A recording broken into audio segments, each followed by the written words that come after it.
It's the Caddy Shack.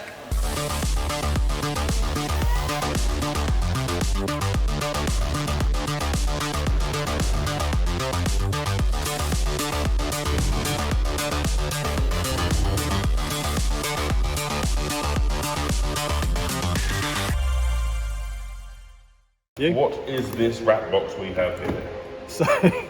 So this Caddy, aka Caddy Shack, Caddy Shack, yeah. was built by Lewis over at LB Engineering. He's done the conversion on this for the customer. Rustic, kind of funky.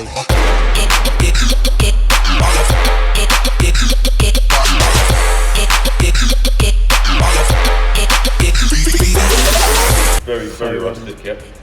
So it's had a PD130 conversion. Right. This started life as a 2 litre SDI, so 2 litre, no turbo.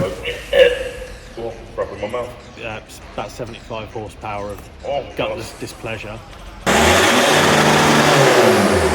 So it's now got a PD150 large metal intake, PD130 MAF, obviously injectors, turbo, air filter. dark side, upgraded side mount intercooler with alloy pipework, turbo back straight through exhaust, down to something a bit funky at the end.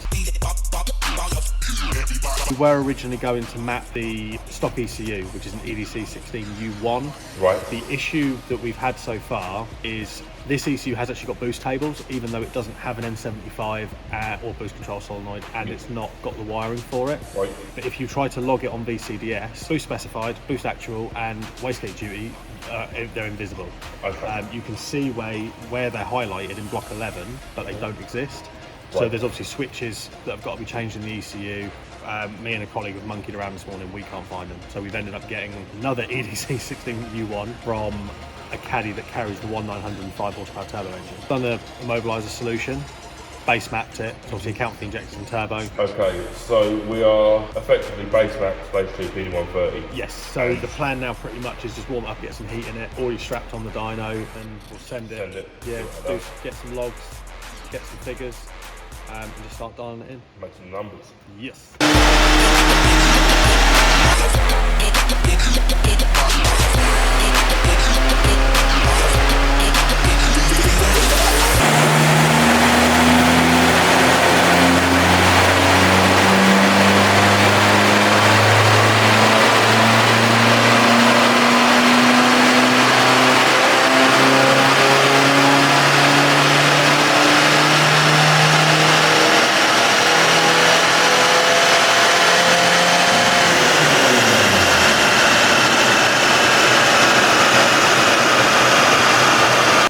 Rust in Rust we trust.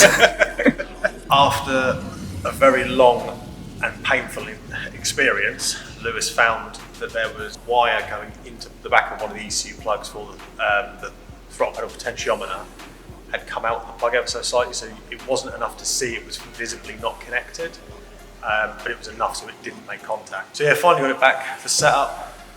We've now concluded setup at 162 horsepower, 364 newton meters of torque. Being brutally honest, it's come in about 18 horsepower less than I would have liked to have seen.